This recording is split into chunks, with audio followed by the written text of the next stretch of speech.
오늘 우리에게 주신 하나님의 말씀 로마서 12장 11절에서 13절입니다. 로마서 12장 11절에서 13절 말씀 함께 읽겠습니다. 부지런하여 게으르지 말고 열심을 품고 주를 섬기라. 소망 중에 즐거워하며 환난 중에 참으며 기도에 항상 힘쓰며 성도들의 쓸 것을 공급하며 손 대접하기를 힘쓰라. 아멘. 본문에 계시된 주님은 어떤 분이십니까? 주님을 향한 뜨거운 마음이 회복되기를 원하십니다. 로마서는 구원론의 절정이죠. 우리를 구원하신 그 이신칭의의 교리와 은혜를 소중하게 깨닫게 하십니다. 구원론에서 이제 12장부터는 교회론으로 중심이 옮겨집니다. 그 교회론에서도 성도들의 삶이 어떠해야 할지 구체적으로 우리에게 교훈하죠. 바로 우리의 몸을 드리는 예배자가 되기를 원하십니다. 몸을 드리는 예배자는 공적인 예배뿐 아니라 삶의 예배에서도 승리해야 합니다. 바로 하나님을 사랑하고 이웃을 사랑하는 삶의 예배여야 하죠. 그래서 지난 본문에서는 거짓 없는 사랑을 실천해야 할 것을 강조했습니다. 악을 미워하고 선에 속하며 형제를 사랑하고 서로 우애하며 먼저 존경하라. 다시 방향을 바꿔서 오늘 본문에서는 주님을 향한 사랑을 점검합니다. 우리는 어떻게 주님을 사랑해야 하는가? 첫째, 게으르지 말고, 이렇게 말씀하죠. 게으르지 말고. 잠언서 21장 25절을 보면 게으른 자의 욕망이 자기를 죽이나니 이는 자기의 손으로 일하기를 싫어함이니라. 단순히 게으른 것만을 말하는 것이 아닙니다. 나태함이 우리 영혼을 죽입니다. 하나님을 향한 불충으로 이어지기 때문입니다. 마태복음 25장 26절 말씀을 보면 그 주인이 대답하여 이르되 악하고 게으른 종아. 게으름과 악이 같은 개념으로 이어집니다. 한 달란트 받은 종에 대한 평가죠. 결국 이 악하고 게으른 종은 어떻게 되죠? 바깥 어두운데 내쫓깁니다. 거기서 슬피 울며 이를 갈게 되죠. 이 나태함, 게으름이 얼마나 우리 인생에 치명적인 결과를 초래하는지를 우리는 주목해야 합니다. 자꾸 몸이 이제 피곤하고 또 약해지니까 우리는 자꾸 게을러집니다. 좀 더 눕자, 좀 더 쉬자. 이게 경건에 대한 게으름으로 이어지면 큰일 납니다.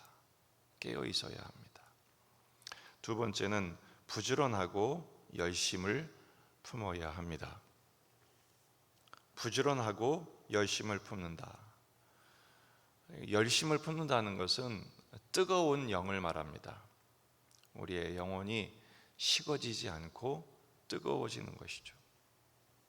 라오디게아 교회에 대한 주님의 경고가 뭐죠? 차지도 않고 덥지도 않았다. 결국 토해 내치게 될 것을 경고하셨습니다. 그 라오디게아 교회에 대해서 이렇게 교훈하시죠. 열심을 내라. 뜨거운 영을 회복해라. 회개해라 이거죠. 마태복음 25장으로 다시 앵글을 옮겨서 5달란트, 2달란트 받은 사람은 어떻게 합니까? 5달란트 받은 자는 바로 가서 그것을 장사해서 또 5달란트를 남기고 2달란트 받은 자도 그같이 하여 또 2달란트를 남깁니다. 어떻게 했느냐의 자세가 중요하지요. 바로 가서 장사합니다. 뜨거워진 마음이죠. 주인이 시키니까 바로 가서 그것을 실행합니다. 평가를 받죠. 착하고 충성된 종이다. 게으름의 반대가 뭡니까? 충성입니다.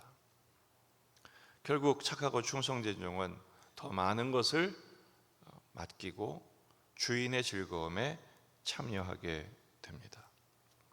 여러분, 우리는 어느 쪽이라고 생각이 되십니까? 악하고 게으른 종입니까? 착하고 충성된 종입니까? 우리는 자꾸 뭘 해야 착하고 충성된 종이라고 생각하는데, 사실은 뭘 하는 것보다 더 중요한 게 있습니다. 주님을 향한 뜨거운 마음이 있는가라는 것입니다. 예배를 드려도 그냥 일상적으로 의례하는 것이니 그냥 기계적으로 예배를 드리고 있다면 뜨거운 마음이 아니죠. 식은 마음입니다. 그것은 종교 생활입니다. 그래서 예배는 사랑의 행위여야 합니다.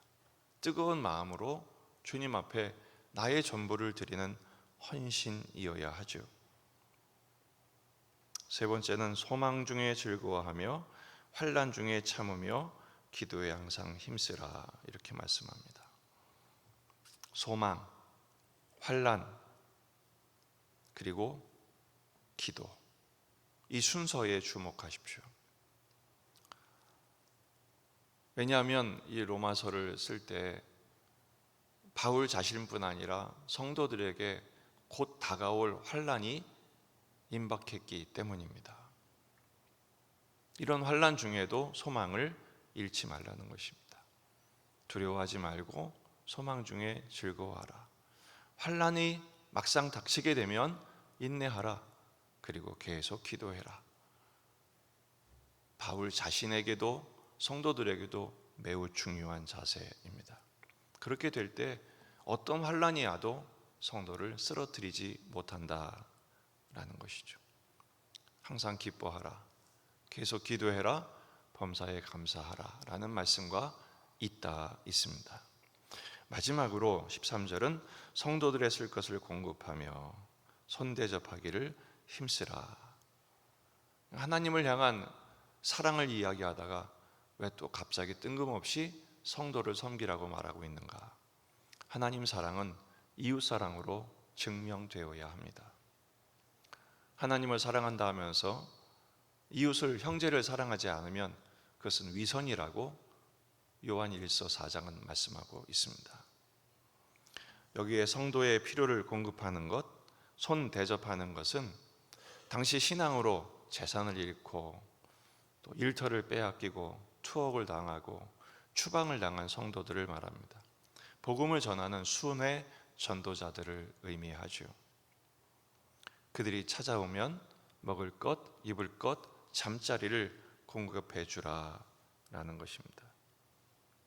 목회자가 교회를 위해서 헌신할 때 목회자의 주택과 차량과 또 식량과 이런 것들을 공급하는 것은 어떻게 보면 이런 원리에 연결되어 있습니다. 복음을 위해서 수고하는 자들을, 복음을 위해서 헌신하는 일꾼들을 손 대접하며 필요를 공급하는 것이 바로 그런 중심이죠. 교회 안에서도 가난한 성도, 환난당한 성도, 또 미자립 교회나 또 선교를 하다가 추방을 당해서 어려움을 당한 선교사들을 돕는 것, 이런 것들도 여기에 해당이 된다 할 수 있겠습니다. 중요한 것은 주님을 사랑하는 열정입니다. 뜨거운 마음으로 주님을 사랑하고 뜨거운 마음으로 성도들과 목회자와 형제와 자매들을 대하고 있는가? 근데 마귀는요, 사탄은 이 마음을 쉽게 만듭니다. 그래서 계산기만 두드리게 하죠. 인색하게 하는 것이 사탄의 전략입니다. 그렇게 되면 자신도 가난해집니다. 서로를 향한 마음이 뜨겁고 하나님을 향한 마음이 뜨거울 때 서로 가진 것은 뻔하지만 서로 풍성해지죠. 넉넉해집니다. 반대로 아무리 많이 가져도 그 마음이 식으면 피차 괴로워집니다. 여러분, 우리에게 남은 인생, 주님이 주신 그 주님을 향한 사랑, 주님이 주신 사랑에 대한 사랑의 반응으로 서로 넉넉하고 서로 풍요롭고 서로 감사한 마음이 넘치는 인생이 되길 원하십니까? 인색하여 괴로운 인생이 되길 원하십니까? 그것은 주님을 향한 우리의 심령의 회복에 달려 있습니다. 어떻게 해야 주님을 향한 뜨거운 마음이 회복될 수 있을까요? 식어지면 내쳐지게 됩니다. 마음이 뜨거워지는 것은 말씀의 회복에 있습니다. 누가복음 24장 32절, 그들이 서로 말하되 길에서 우리에게 말씀하시고 우리에게 성경을 풀어 주실 때 우리 속에서 마음이 뜨겁지 아니하더냐. 예수님이 십자가에 달려 돌아가시자 엠마오 마을로 내려갔던 두 제자들, 그들의 마음은 식어졌습니다. 실망했죠. 낙심했습니다. 예수님 찾아가십니다. 그리고 말씀하십니다. 하루 종일 그들에게 다가가 말씀하십니다. 알아보지를 못합니다. 그래도 주님이 하루 종일 말씀을 풀어주시고 그리고 만찬을 베풀어 주실 때 그들이 회복이 됩니다. 그들의 마음이 뜨거워집니다. 즉시로 그들이 다시 돌아갑니다. 예루살렘으로 돌아가죠. 그래서 부활의 주님을 만나게 됩니다. 여러분, 우리가 예배를 드릴 때 우리의 마음이 뜨거워지기를 축복합니다. 가족을 섬길 때 오늘 집에 가셔서 가족을 뜨거운 마음으로 섬기십시오. 교회의 봉사를 뜨거운 마음으로 임하십시오. 이번 한 주간 살아갈 때 일터에서 만나는 사람들 뜨거운 마음으로 섬기십시오. 주님을 섬기는 것입니다. 그렇게 될 때 우리의 삶이 사랑으로 가득한 행복한 삶이 될 것입니다. 우리의 심령에 그 열정이 회복되는 복된 날이 되시기를 주의 이름으로 축원합니다. 기도하십시다. 감사하신 손길이 있습니다. 우리 자신과 가정과 교회와 이 지역의 복음화, 민족의 복음화, 세계 복음화를 위해서 기도하십시다. 환우들과 군에 있는 아들들을 위해서 우리의 식어진 마음이 다시 뜨거워지도록 회복되도록 기도하십시다. 저는 내일부터 목요일까지 휴가 기간을 갖게 됩니다. 전도사님이 진행을 하니까 계속해서 기도에 참여해 주시길 바랍니다. 다 같이 기도하겠습니다.